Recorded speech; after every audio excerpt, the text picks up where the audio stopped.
Jabalpur police ने नकली remdesivir injection मामले में सरबजीत मुखा के बेटे हरकरण मुखा को गिरफ्तार कर लिया है। कोर्ट में सरेंडर करने पहुंचे हरकरण को पुलिस ने गिरफ्तार कर लिया। पुलिस को हरकरण मुखा के शहर में आने और कोर्ट में सरेंडर करने की सूचना मिली थी, जिसके बाद से ही पुलिस ने शहर भर में तलाश शुरू कर दी थी और कोर्ट में भी जाल बिछाकर बैठी थी।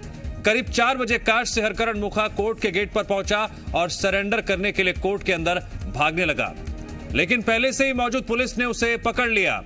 सिटी अस्पताल संचालक सरबजीत का बेटा हरकरण पिछले कई दिनों से फरार चल रहा था, जिसकी तलाश में जबलपुर के अलावा इंदौर, दिल्ली समेत कई शहरों में दबिश भी दी गई थी।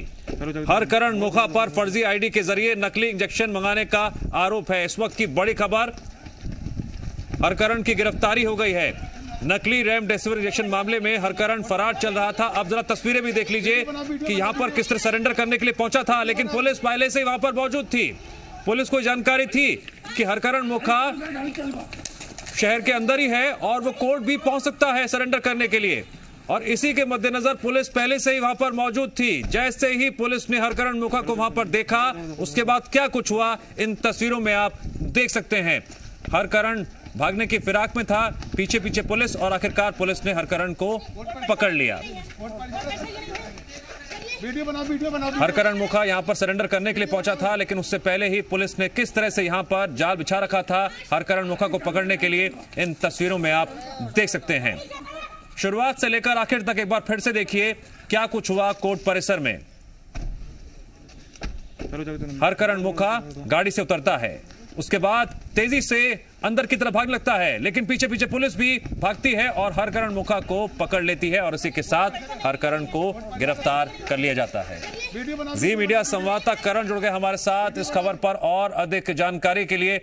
करण, बहुत ही नाटकीय अंदाज में हरकरण की गिरफ्तारी हुई। तस्वीरों में हम देख रहे हैं सरेंडर करने के लिए हरकरण पहुंचा था, लेकिन पुलिस पहले से ही वहां पर तैयार थी।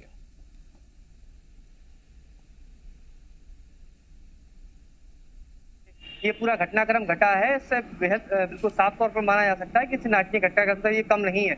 सबसे महत्वपूर्ण बात जो जानकारी इसमें सामने निकल कर आई है कि जिस तरीके से जबलपुर पुलिस को नकली रेमडेसिविर इंजेक्शन मामले में काफी एक लंबा वक्त गुजर गया है। हरकरण मुखा की सरगर्मी के साथ तलाशी की जा रही थी, जगह जगह दबिश दी जा रही थी, चाहे दिल्ली हो, चाहे इंदौर हो, चाहे अन्य स्थान हो। पुलिस ने अलग अलग टीम बनाकर ये गठित करके ये दबिश देने की कोशिश की रही थी, लेकिन हरकरण की कहीं भी कोई सूचना या कोई भी जानकारी नहीं मिल पा रही थी। लेकिन आज जबलपुर पुलिस के मुखबिर के माध्यम से सूचना मिली थी कि हरकरण मुखा आज जिला अदालत के समक्ष जाकर सरेंडर कर सकता है। लिहाजा इस चीज को लेकर जिले भर में नाकाबंदी की गई थी। इसके साथ ही न्यायालय के बाहर भी पुलिस की कुछ खुफिया टीम जो है वो वहां पर तैनात थी, और जैसे ही वहां पर हरकरण मुखा लगभग जो समय बताया जा रहा है दोपहर के लगभग 3:45 पर, उस वक्त जब हरकरण मुखा वहां पर पहुंचता है और कोर्ट में सरेंडर करने के लिए परिसर के अंदर दाखिल होता ही है, पार्किंग एरिया था वो, तो उससे पहले ही वहां पर तैनात जो पुलिसकर्मी है वो उसको वहां पर दबोच लेते हैं। फिलहाल हमारे जो वरिष्ठ पुलिस के अधिकारी हैं उनसे हमारी जो बातचीत रही है, एडिशनल एसपी रोहित काशवानी, उन्होंने इस बात को लेकर उसकी गिरफ्तारी की पुष्टि भी कर दी है और इसके साथ में इस बात को भी स्पष्ट किया है कि जिस तरीके से आज ये गिरफ्तारी हुई है और हरकरण मुखा ही वह शख्स है जिसने एक फर्जी आईडी के जरिए 500 नकली रेमडेसिविर इंजेक्शन जो है वो इंदौर से खेप जो है वो मंगवाई थी। इस तरीके से साफ मान सकते हैं कि हरकरण मुखा इस पूरे मामले में आरोपियों में से मुख्य एक आरोपी है, क्योंकि यही वो शख्स है जिसने फर्जी आईडी के जरिए ये नकली इंजेक्शन की खेप मंगाई और 209 मरीजों माफ कीजिएगा 171 लोगों को 209 इंजेक्शन लगाने की बात जबलपुर के पुलिस अधीक्षक द्वारा भी स्पष्ट कर दी गई है, जिनमें से 9 लोगों की मौत भी हुई है। तो इस बात से बिल्कुल साफ स्पष्ट होता है कि हरकरण मुखा महन कहा जाए तो एक अहम आरोपी है इस पूरे मामले का, और इसने कई लोगों की जान के साथ खिलवाड़ किया है। ऐसे में आज इसकी गिरफ्तारी कहीं ना कहीं पुलिस के लिए एक बड़ी कामयाबी है, क्योंकि पुलिस जिस तरीके से इसको राउंड अप करके पूरे मामले की जानकारी जुटाएगी, किस तरीके से ये पूरा नेक्सस काम कर रहा था और अन्य जो कई ऐसी जानकारी जो है जो अभी तक पुलिस के गिरफ्त में आए हुए अन्य आरोपियों के माध्यम से जानकारी नहीं मिल पाई है, वो सारी जानकारियां हरकरण से मिल सकती हैं।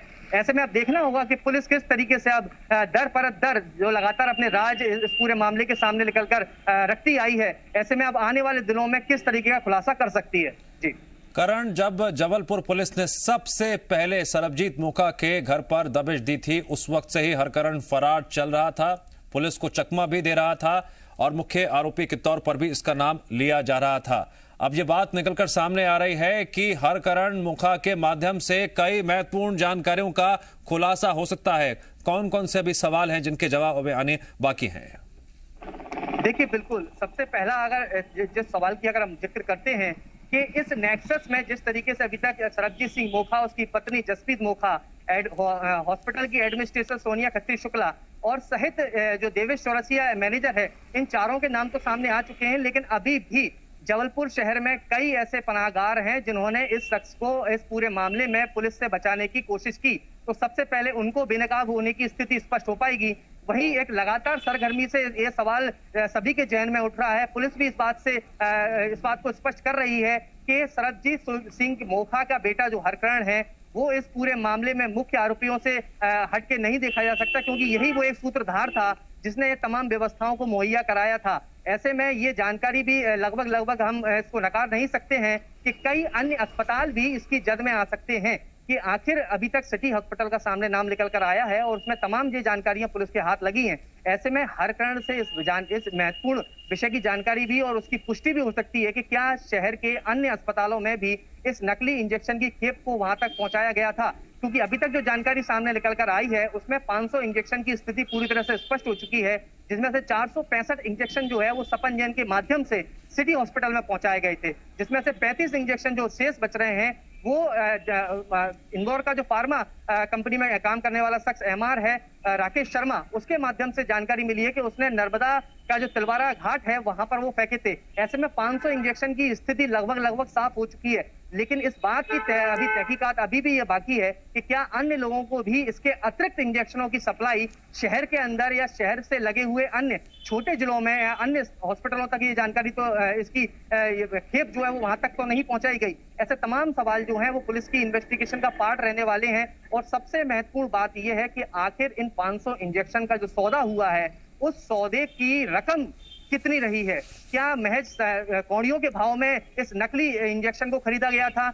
आखिर इन इंजेक्शनों को खरीदने के बाद किस तरीके से इनको पूरे प्लानिंग के साथ में कि पुलिस की नजरों से बचते हुए, कानून की निगाहों से बचते हुए, इसको पूरी तरह से कोविड का जो दौर चल रहा है इसको लंबे वक्त तक इस काली कमाई को किया जाए। तो ऐसे तमाम सवाल जो हैं वो पुलिस के जहन में हैं और पुलिस की इन्वेस्टिगेशन का पार्ट रहने वाले हैं। ठीक है, आप लगातार नजर बनाए रखिए। फिलहाल जानकारी के लिए करण आपका शुक्रिया।